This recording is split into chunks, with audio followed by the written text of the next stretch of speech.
how did you find Nuland's departure? Did you find it as a firing or a resignation? And what would it mean for the conflict in Ukraine? I think it was a resignation. It probably had a number of reasons behind it. One was her disappointment at not becoming the Deputy Secretary of State, which is a position that Kurt Campbell has assumed. But I believe also that she may have lost some sort of policy debate over Ukraine.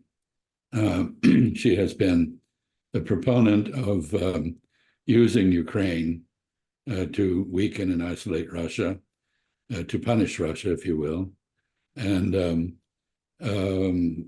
this has involved advocating long-range strikes into Russian territory. Many in the administration in Washington regard this as too risky. It obviously draws Russian retaliation, and it risks a wider war. And I think she was advocating this right up to the end. I believe that it may have had something to do with her decision to depart. At any event, she has assumed a position at Columbia University. Now, she's not, she's only in her early 60s.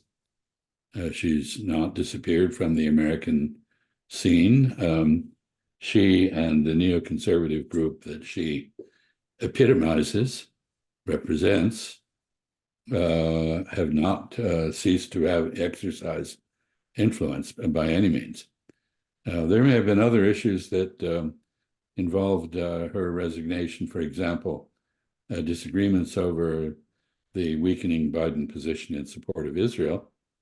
But I suspect it did have to do with European affairs. In your opinion, how much of this kind of strange behavior that we have been witnessing in Europe, Macron talking about sending troops, French troops to Ukraine, and German Bundeswehr talking about using Taurus missiles to hit Crimean Bridge, these kind of strange behavior that we have been witnessing, how much of these type of activities in Europe were coming from Nuland? I think it's a reaction to it's a desperate reaction to the deterioration of Ukraine's position in this war. The Ukrainian defense line has crumbled. The Ukrainians are retreating under Russian pressure. The Russian offensive is advancing. The Ukrainian retreat is not terribly well organized. It's very costly in terms of casualties. And I think there is a desperate search for countermeasures, ways of restoring the Ukrainian position in this war. Oddly enough, nobody seems to be advocating a negotiation, which would be the logical thing. I think as time goes on, Ukraine's bargaining position is deteriorating, not improving. And it would have been far better had Ukraine negotiated in 2023, or late 2022, actually, was probably the high point. But it is not related directly to the resignation of Victoria Nuland, I believe, but she may have resigned for the same reason that you hear this talk from Macron, who is talking not about deep strikes into Russia, but about troops in Ukraine, a common European security defense, if you will, something the French have always advocated, their leadership of a European defense effort. The German discussion does seem to be more consonant with Ms. Nuland's position. But again, I think this is a spontaneous reaction to a very serious security dilemma that has arisen from Ukraine's failures. If you remember, she was pushing this idea of attacking Crimea and Crimean Bridge. She was trying to force Europeans in that direction. Do you think that this resignation would be some sort of relief for European leaders? They'd have to speak for themselves. I think Many of them have found the American neoconservative aggressive position objectionable, have not agreed with it. Europe is much more cautious for many reasons, reflecting European history. Europe is composed of very pugnacious states that have learned that if you attack another state, you pay a price. The United States is separated from the world by two wide oceans and has neighbors which are not threatening. And so the mentality is very different.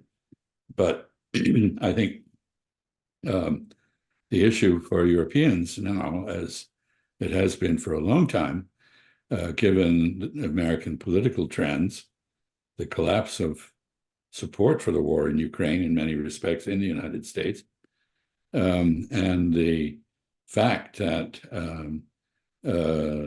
NATO, which was once a purely defensive alliance, has been often repurposed to be an offensive alliance, going quite far out of Europe in Afghanistan and Libya. And of course, there was an attempt to involve it in Iraq, which did not succeed. Now there's an effort to involve it in East Asian security issues. I think Europeans are beginning to focus more on the requirement for their own defense by themselves. And you see defense budgets increasing. What you have not seen yet, but which I believe we will see, is a drive by Europeans to enhance transnational defense cooperation. Europe is much less than the sum of its parts in military terms, in part because each European country insists on producing its own weaponry rather than cooperating. Now, there are exceptions to that, but that is the general pattern. There is no great common market in any sector of the European economy, but particularly none in the defense sector, as there is in the United States. One state is not able to build barriers against another in the American market. In Europe, they can. So I think we're going to see a lot of issues come to a head because it does now look as though Mr. Trump will be the next president in the United States. And he's been quite clear that he does not support a continued American role in the front lines of defending Europe. Do you think that at the end of the day, she is accepting that Ukrainian project has failed because she was working on this project for more than a decade? Well, I think you have to ask yourself what her purpose was, or the neoconservative purpose more generally, because you can make much too much of Victoria Nuland. I think she was a very effective Washington official. Whether she was a diplomat is another question. But in the American capital, she was a formidable force. And as I said, I don't believe she's disappeared from our politics. However, having said all of that, her purpose has never been to defend Ukraine or to save Ukrainians from the consequences of war. She has always been prepared to fight the Russians to the last drop of Ukrainian blood, not ours. And so whether she sees this enterprise as having failed or not is an open question. I suspect she took the conversation between the various German generals talking about long-range strikes into Russia and attacks on the Kerch Bridge as vindication of her views. This is not over yet. This debate has not finished. Mr. Macron, when he proposed putting troops in Ukraine, was immediately shouted down by other members of NATO. That was not taken, it was not agreed to. Of course, there are troops from NATO in Europe, in Ukraine, clandestinely, but he was proposing an open intervention. I don't think anybody has the stomach for that. Anyway, I don't think Ms. Nuland has been, I don't think we've heard the last from her. I don't think the neoconservatives have been completely dismissed at this point. President Biden continues with policies that are based on their theories, that are very congenial to Ms. Nuland, even though it's becoming more and more obvious that this war has to be brought to an end before Ukraine has much further losses than it's already had. The Serbian president said that NATO will send its troops to Ukraine to fight directly. Do you think at the end of the day we're going to have some sort of confrontation, direct confrontation between NATO forces and Russia? I don't believe that, because I believe the Russians will retaliate forcefully for any such direct conflict. I think it's quite remarkable that they have been as restrained as they have been in the face of what is obviously an intervention right on their border, both in the Ukrainian civil war between the hardline nationalists of Western Ukraine and the Russian-speaking Ukrainians of the East, and in the proxy war between the US and Russia since 2022. And so I don't think that is correct. I'm sure the president of Serbia reflects some Russian opinion. Serbia has always been very close to Russia and remains so. So I think this represents a Russian fear. And we hear from people in Russia, like Mr. Medvedev, who's very hardline, what sort of response this might draw. I think Mr. Putin is much more cautious, but he too has warned that any kind of direct intervention by the West, meaning NATO, the Western Bloc, in Ukraine would be met with an escalation by the Russians. And the Russian escalation is not a trivial matter, because Russians have a conventional force that probably cannot match NATO, although it has held its own in Ukraine. And Ukraine has had NATO-trained forces and NATO-equipped forces. But Russia relies essentially on its nuclear deterrent. And Russian nuclear doctrine does say that if there is a convincing existential threat to Russia, or Russia is losing a war to its strategic disadvantage, that it will resort to nuclear weapons. And I think this has a serious deterrent value, which is why I don't think we will see a direct intervention. If we don't see a direct, well, whether we do or don't, I think the issue now is how much more territory is Ukraine going to lose, and where? You mentioned the constant moving of the parameters for defending Ukraine by the West. We won't send this, and then we do, and we won't send that, and then we do. So far, the Russians have been quite firm in maintaining the goalposts that they originally set up. But as they achieve success on the battlefield, one has to wonder whether those goalposts will not be moved. Will they now try to take this Black Sea coast, including Odessa? And now, from a military point of view, that's very difficult, because you have to basically cross the Dnieper River and come down from the north. Amphibious landings are very difficult to manage and very costly, as we know from World War II.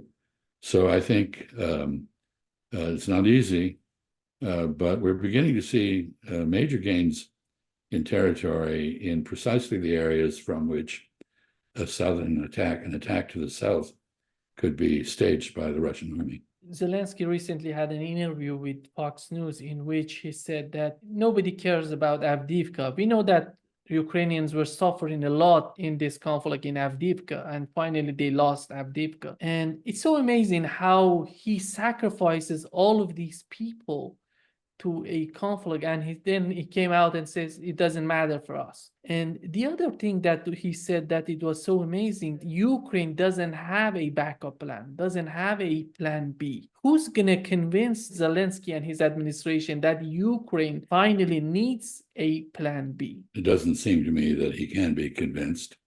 neither he nor his government, his foreign minister, who has angrily rebutted the call of the Pope for a negotiated settlement in Ukraine, and neither of them seem to be prepared to give ground, although Ukraine is giving ground on the battlefield. So there is a disconnect between the Ukrainian position diplomatically and the Ukrainian position on the ground militarily. Now, May 20th is the end of Mr. Zelensky's formal term as president. There are a lot of indicators that there are people in Kyiv plotting some sort of coup to overthrow him. The Speaker of the Rada, the Ukrainian parliament, has said that with the end of the term, he should be the president.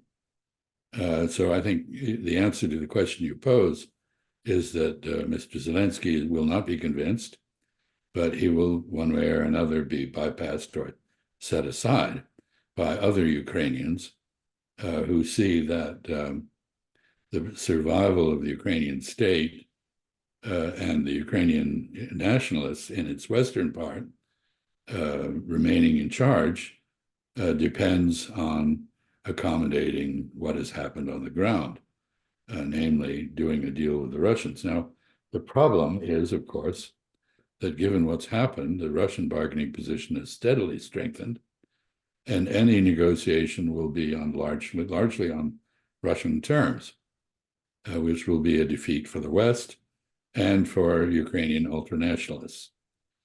So politically, this is very difficult. And on the other hand, I guess I would say some of us from the very beginning foresaw that Ukraine would not succeed with Western backing in taking back the Crimea, the Donbass. The Donbass region is like major Russian-speaking area of Ukraine.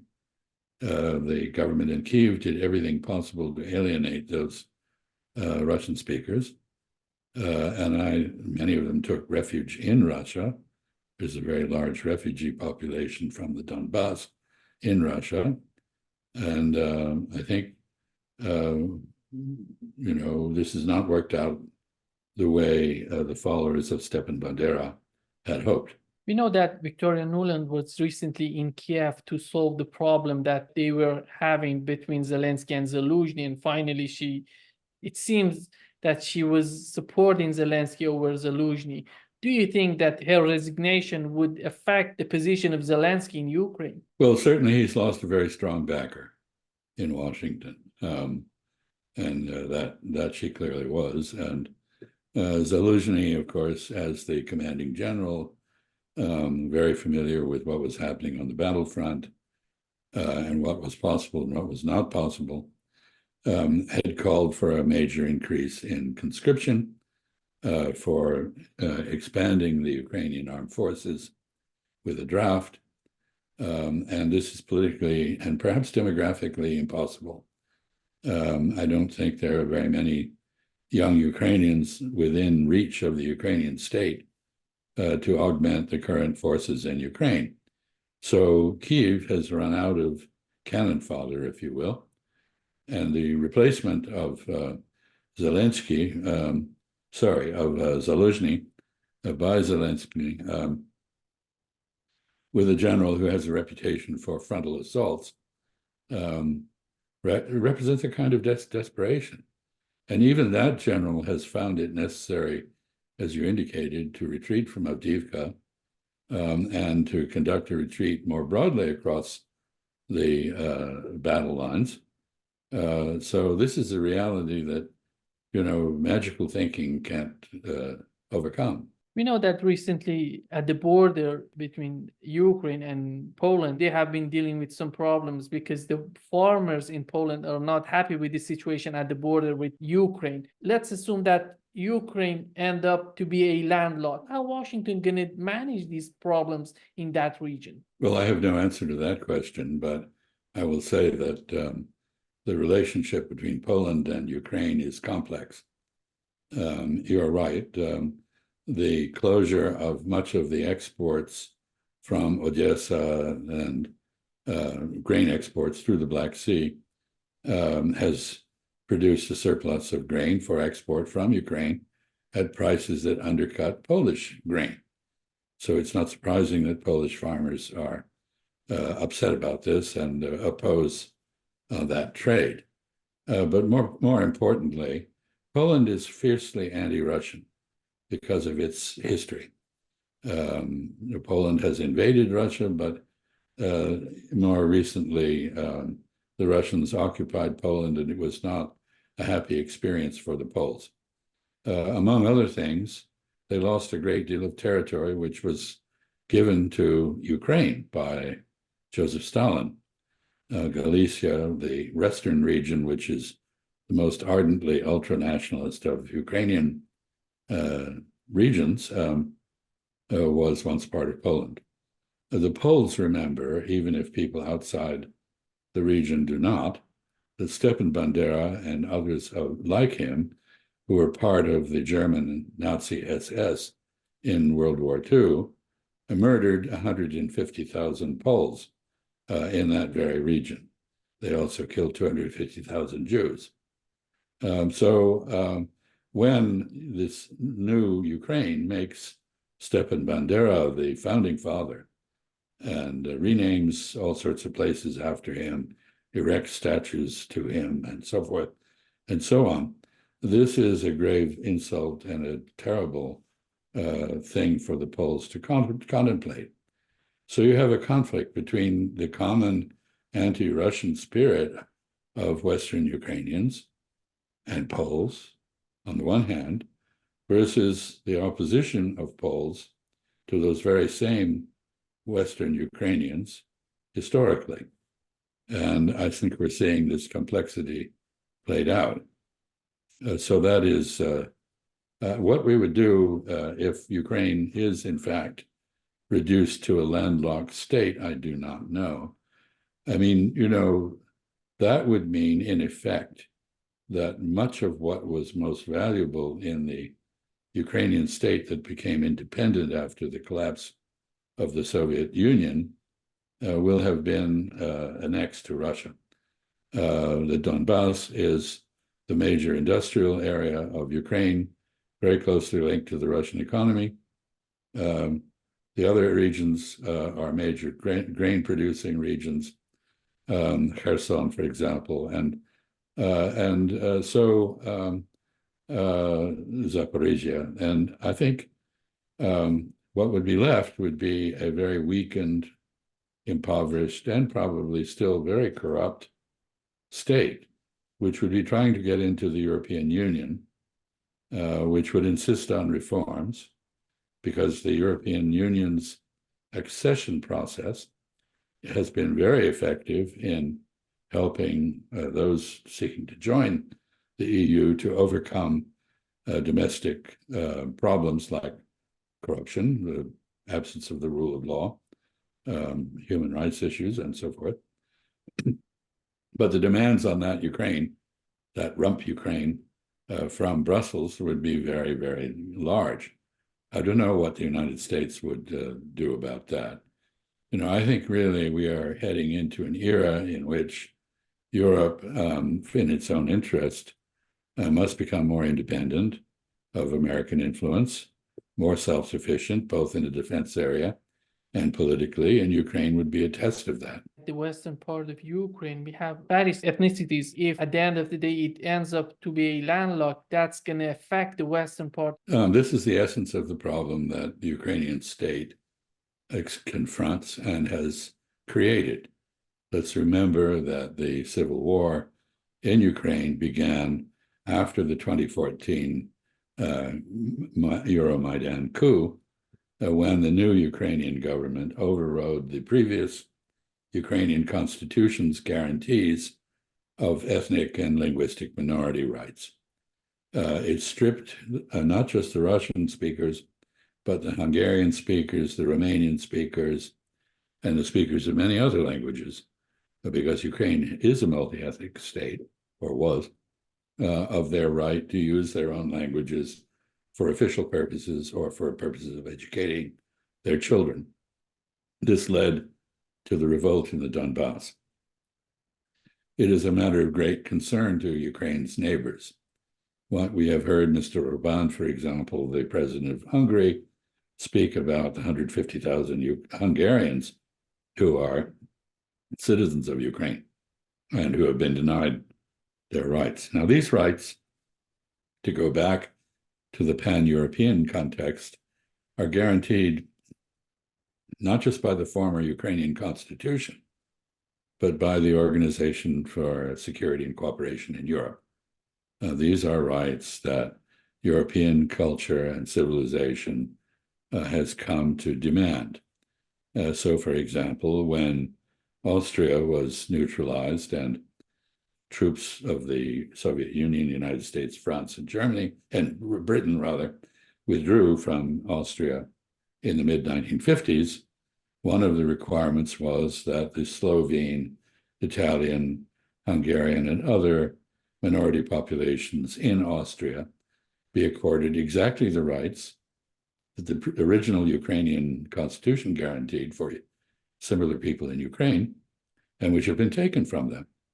So any European Union accession process that Ukraine, in whatever is left of it, when all this is over, undergoes is going to involve guarantees for the rights of these people. That is non-Ukrainian national, Ukrainian citizens who are not of Ukrainian origin. So I think this is a big problem, but I don't believe there is any room for further secession.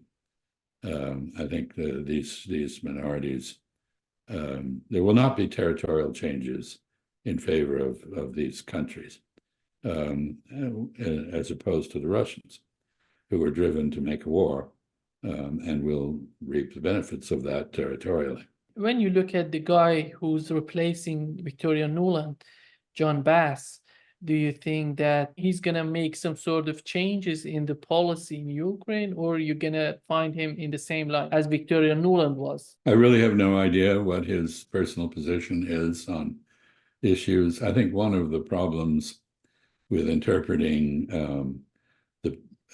where the influence of policy officials in any government is that we are all bound when we are serving in that government to support the existing policy, whether we believe in it or not.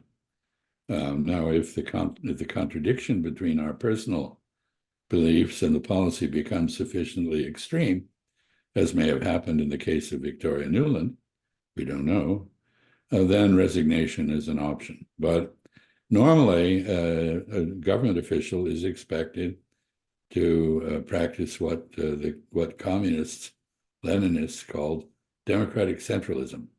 That is, you may dissent from a policy when it is being discussed and proposed, but once it is approved, you must support it. So I don't know what Mr. Bass's position is. And I think, as I said earlier with regard to Ms. Nuland, it's possible to make too much of any individual in this equation. It is very clear that Joe Biden, our president, is very sympathetic to the neoconservative position. He has a neoconservative in as his Secretary of State. He has a neoconservative, apparently, as his national security advisor. He was open to the views of Victoria Nuland for a long time. I don't know. He is ultimately the decision maker, and I don't know what he will decide. So I would not put too much emphasis on Mr. Bass unless, it turns out that he is somehow a fanatic supporter of anti-Russian policies. I suspect he is not, but I don't know.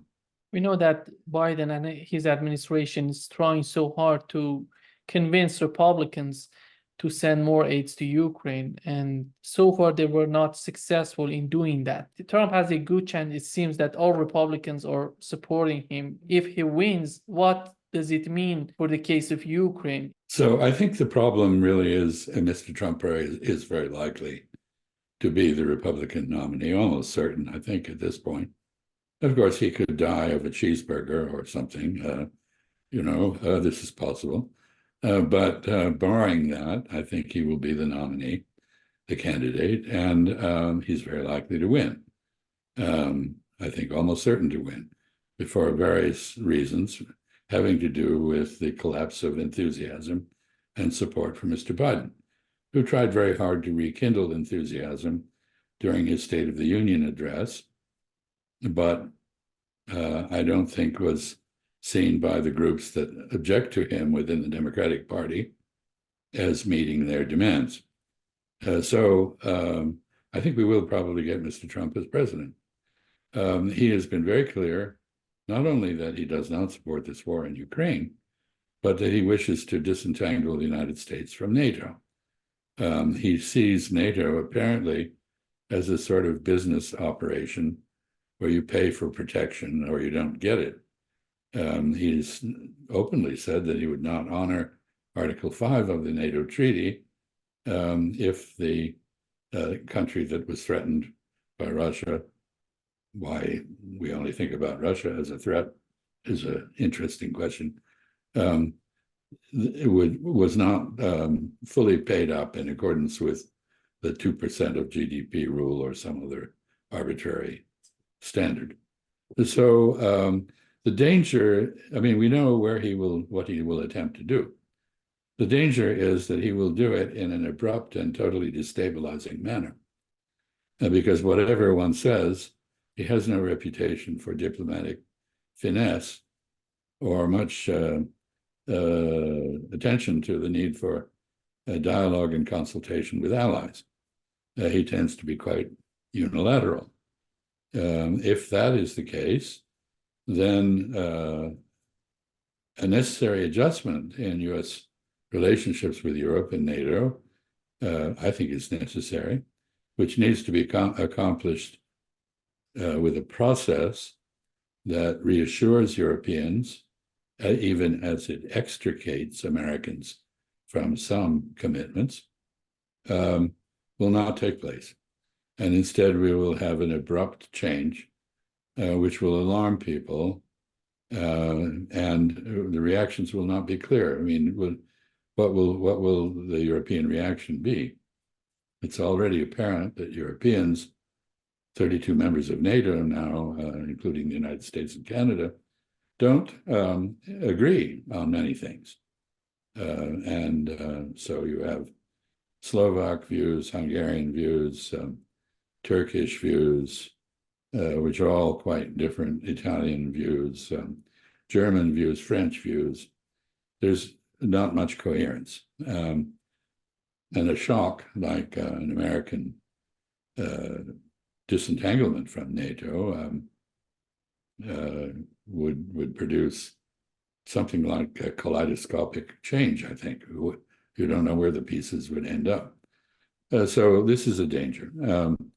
Mr. Biden, if he is reelected, will continue, I believe, with a Cold War-based policy, anti-Russian, seeing NATO not as a mechanism for transatlantic cooperation, but as an adjunct to U.S.-Russian confrontation, and as an instrument of American hegemony in Europe. Mr. Trump seems to be tired of hegemony. So this is all very interesting and quite unpredictable because in the end it involves American voters rather than rational foreign policy considerations. And we don't know where the voters will be in November or whether these two old men will still be alive to contest the election. Do you think the European Union is willing or capable of supporting Ukraine without the United States? No, I don't believe that. I mean, that actually is what Mr. Macron is hinting at or trying to accomplish, a very, very long-standing French goal. I think there's some merit in it. The Western European Defense Force concepts have come and gone. They've never developed into anything. I think one of the possibilities before us in the longer term, assuming there is a process by which European-American relations are adjusted is that NATO could be Europeanized, meaning that it could become commanded by a European, with the United States remaining a member, but shifting to support rather than leadership. We in the United States need to keep our hand in Europe because we have the experience of the 20th century in which on 2 or maybe 3 occasions, if you count the Cold War, Europeans managed to unbalance affairs in Europe involving Russia and their own internal divisions, a very powerful Germany, to such an extent that we had to cross the Atlantic and restore the balance. And we did not want to do that in World War I. Woodrow Wilson took us into it in the end. We did not want to do it in World War II. It took a Japanese attack on the United States and the foolish declaration of war by Hitler on the United States to take us into Europe in a war that was already over 2 years old, from which we had remained separate. The Cold War, we had more to do with igniting, I agree. But the fact is that what this demonstrates is that there is a common geopolitical zone which unites Europe and North America. And we are essential participants in European security affairs for several reasons. First, we have to balance the Russians. Now, the Russians don't deny that that is the case. They were prepared to work with NATO as members of the NATO-Russia Council after the Cold War. We also need to be in NATO because without an American presence, a very powerful Germany begins to threaten the interests of other members of the European Union, and France, Italy, Britain. Of course, Britain has left the European Union, a very foolish move on its part. So Europe is not united as it was. Still, I think there are many reasons for Europeans to want the United States to continue to be active in Europe. But I think the French are probably right. It's time for the United States to step back from this. After all, it's 3/4 of a century since Europe was liberated from the Nazis by the Russians and us. And then it is the case that European countries are prosperous. They are effective in their funding of their own defense, although it would help greatly if they cooperated more with each other. They spend 4 times as much as the original Russian defense budget, twice as much as the current budget. They don't get what they should from that because they don't cooperate enough. But perhaps an American withdrawal under whatever circumstances, to whatever extent, would energize Europeans to take charge of their own destiny again and organize themselves to play an independent role, not just in their own sphere, but globally, which I think would be greatly welcomed by other countries. This would be a major step toward true multipolarity, which your own country and others want. How did you find the Tucker Carlson interview with Vladimir Putin?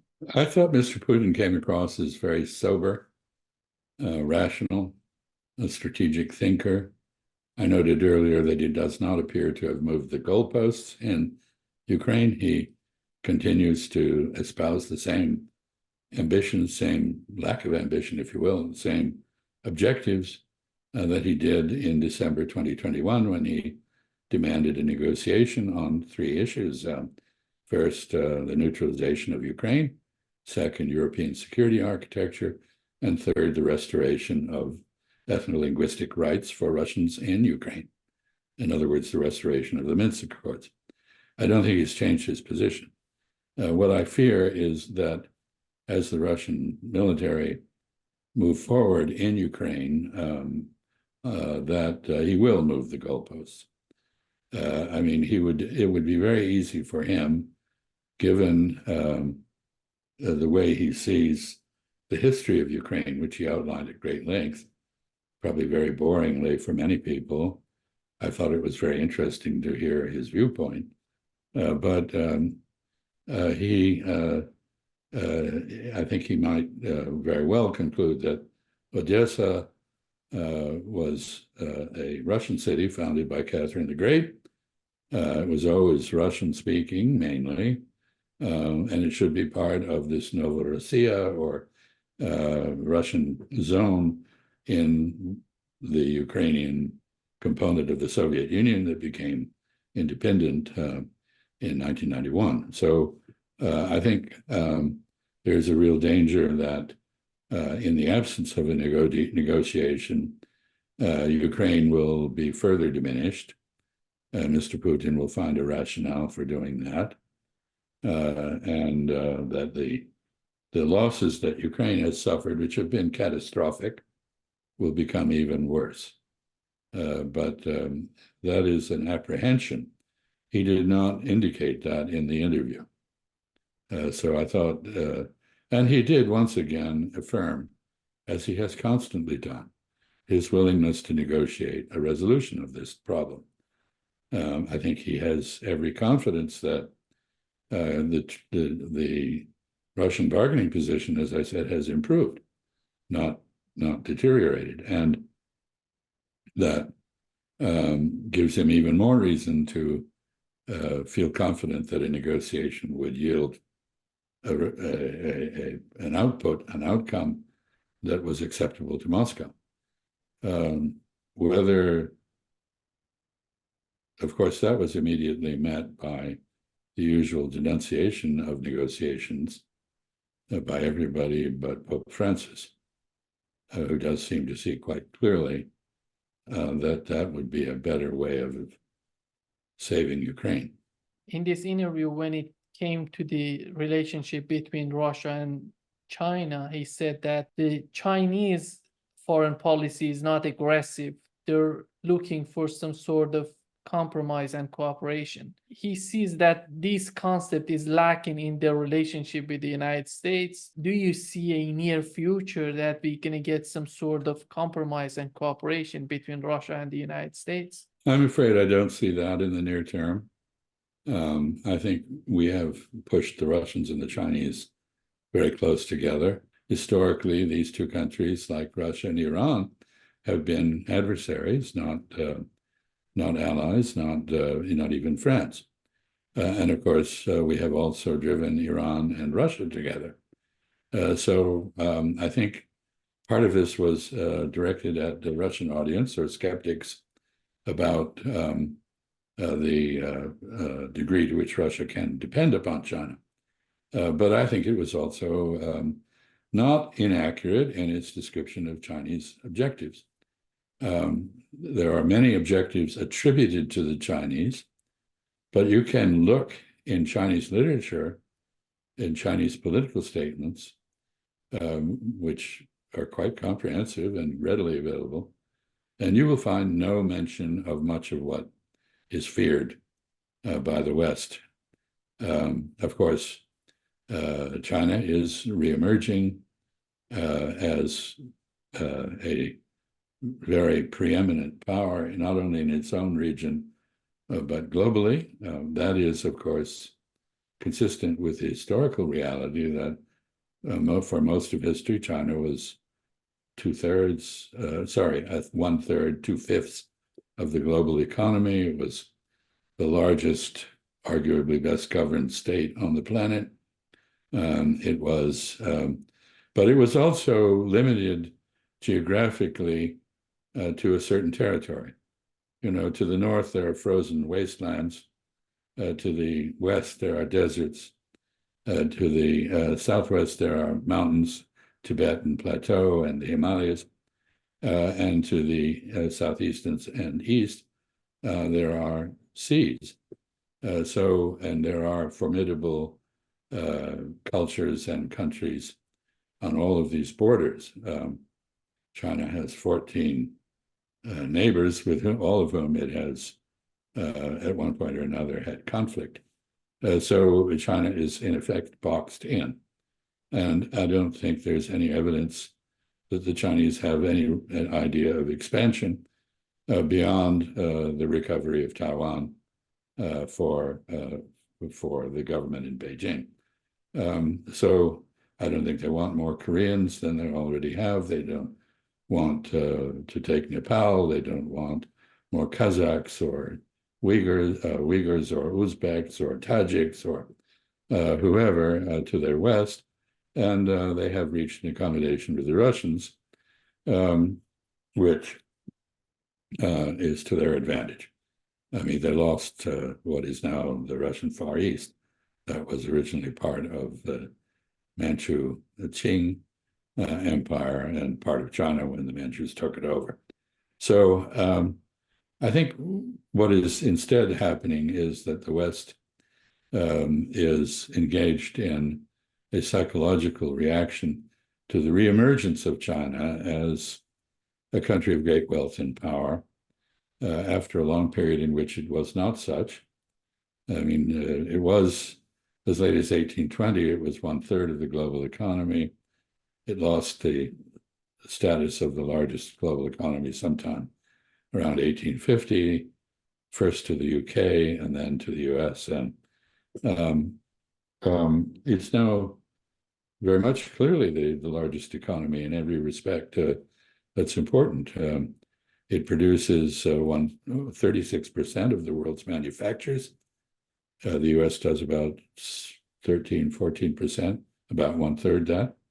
It is the global leader in a growing range of technologies. Clean power, meaning renewable energy, now drives 40% of GDP growth in China. And the Chinese have more than half of the world's solar power installed already. They produce 30 million automobiles a year versus our 11. It's 3 times as much again. This is a country that is enormous, not just in population, but increasingly in terms of its economic output. And characteristically, the United States, which has a very militarized foreign policy, looks at China through a military prism and sees a menace. But if you ask yourself, are there Chinese ships off American coasts? Or there are American ships off Chinese coasts? Are there Chinese patrolling American coastlines? Or are we patrolling theirs? Do the Chinese dispute any part of American territory? We dispute a part of their territory, namely Taiwan. Do the Chinese back the Canadians in their claims against the United States in the northeast corner of the Atlantic? Or do we back Japan's claims against the Chinese in the Senkaku or Diaoyudao Islands? It's very clear that the United States is in China's face. China is not in our face. I fear that we are driving them toward a kind of more active opposition to us. But for the moment, that is not the case. So I think Mr. Putin's defense of them, while it's very self-interested on his part, actually was pretty accurate. Just shifting the gear to the conflict in Gaza. And we know that Biden said that they're going to have some sort of ceasefire in Gaza. But right after that, Netanyahu said that despite all the pressure he's receiving from all the countries around the world, he's not willing to do that. He's not caring about anything that the world says. Well, I think he feels very confident that Mr. Biden, on this issue at least, is very weak. He is a committed Zionist, ideologically, for reasons he's never really explained. He is dependent on Jewish plutocrats for campaign donations in a race that he is behind in, to be honest. He wants to be reelected president. He can't be reelected without that support in terms of campaign donations. The Congress, which he must deal with, is very pro-Zionist, although that is beginning to change. So I think he's confident that he can push Mr. Biden around. And so far, his confidence has been well placed. Now, Mr. Biden is under increasing pressure domestically. He may have the support of the Jewish plutocracy, but he does not have the support of many youth, Muslim Americans, others who are anti-war and believe he has brought us into yet another forever war.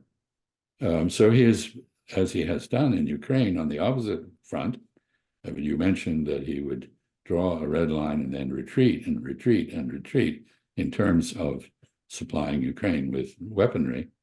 In the case of Gaza, he's drawn red line after red line about ceasefires and constantly retreated. And the most recent retreat involves the quite preposterous establishment of a port in Gaza, offshore, by the US Navy, which will take 2 months to be put in place. And by the way, is entirely consistent with the long support of the United States for the siege of Gaza by Israel, because anything that is sent to that port, if there are any Palestinians left to eat it, which is a question because 2 months is a long time, given the situation in Gaza. The United States has consistently supported the siege. Anything that is sent to Gaza through that temporary port or here will be inspected first by Israel in Cyprus. So we are still complying with the Israeli siege of Gaza. People say, well, he's challenging it. He is not challenging it. Israel has agreed to this on the grounds that, first of all, it will take a long time, probably won't do any good for the Palestinians, and second, that they will control what gets to the Palestinians. And we have seen historically that they have a very arbitrary and capricious way of denying the import of goods to Gaza. So I see this Netanyahu's confidence as pretty well founded. I think in the long run, however, Netanyahu has made a huge mistake because in the end, Israel, like the Christian kingdoms that were established by the Crusaders in the Middle East in the Middle Ages, is entirely dependent on external support. And what he's doing is costing him the support of Americans, including a large number of Jewish Americans who are deeply distressed by what he's doing and don't support it and don't want to be identified with it and are coming to the conclusion that Zionism is not compatible with Jewish values. It is the negation of Judaism, not the affirmation of Judaism that was promised by the atheist Jews who founded it, Herzl, Ben-Gurion, and others who were not religious Jews.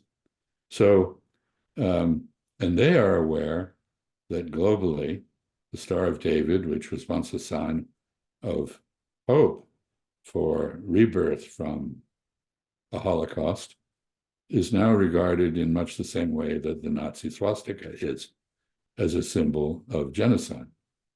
Now, this is not anything that anyone Jewish can be comfortable with, and people are not.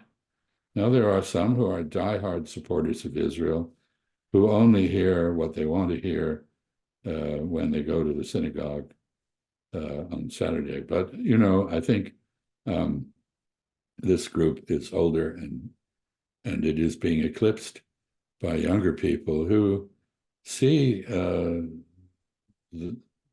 Israel as a threat to their own security in the sense that it justifies anti-Semitism. You know, if you can be called an anti-Semite for opposing genocide, if you can be called an anti-Semite for opposing a government that is conducting genocide, then what is the meaning of anti-Semitism? This term is being shredded of any validity and power as that it once had. So I think this is a very complicated situation. Mr. Netanyahu may be confident in retaining the support of Mr. Biden, but he's losing the support of the United States for Israel and the support of the world in the longer term. Do you see some sort of appetite in the Netanyahu administration to escalate the war and maybe a direct confrontation with Hezbollah? Because that would bring the United States in the conflict. Well, I think there's a lot of pressure for him to do that, his government to do that. And it's partly because Hezbollah has successfully intimidated and threatened a large population in northern Israel who have been evacuated or who have fled and who are very unhappy about this situation and demanding action to restore the control of the Israeli government over this territory that it has basically lost control of. I think if there is a war with Hezbollah, all indications are that as formidable as Hamas has turned out to be in Gaza, and by the way, I should make a point here. Netanyahu has just claimed that there are 13,000 fighters for Hamas who have been killed. But that is totally inconsistent with the casualty figures in Gaza, because we know that 31,000 Palestinians are dead. We know that over 21,000 of them are women and children. So basically, he's saying any Palestinian male is a member of Hamas, and which is consistent with what some of the people in his cabinet has said. I don't think we should believe that. Hezbollah has shown historically, even before it acquired the vast rocket and missile supplies that it has, that it is far more formidable than Hamas.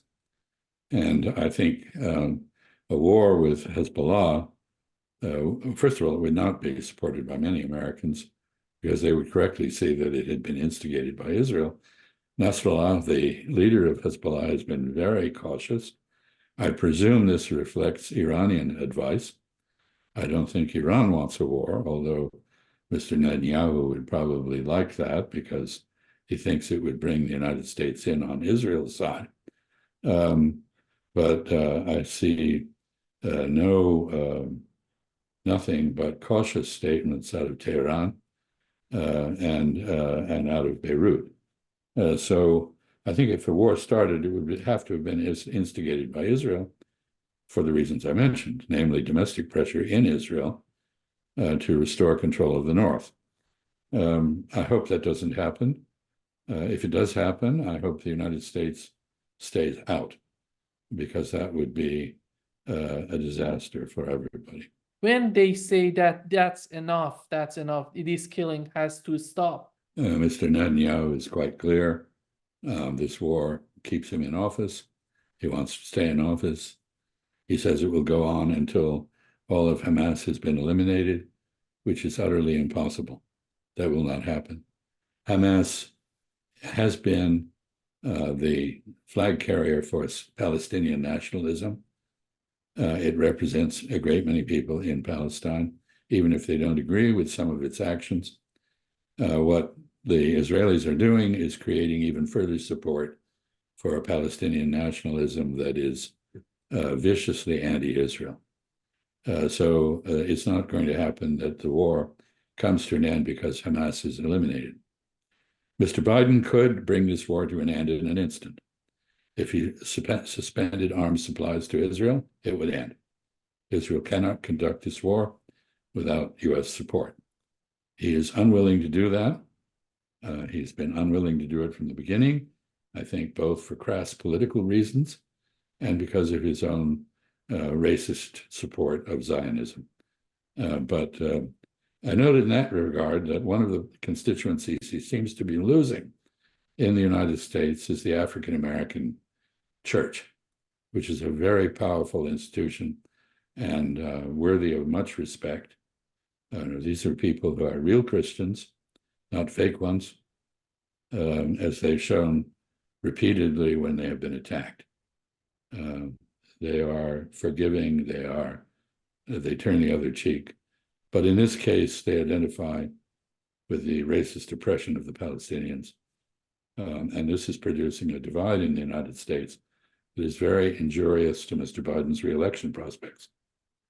So I think the pressure will mount on him to do what he should have done in the beginning, which is to end the arms supplies and the genocide. And I don't know at what point he will find it expedient to agree to that, or if he will. If he doesn't, I think he's doomed in November.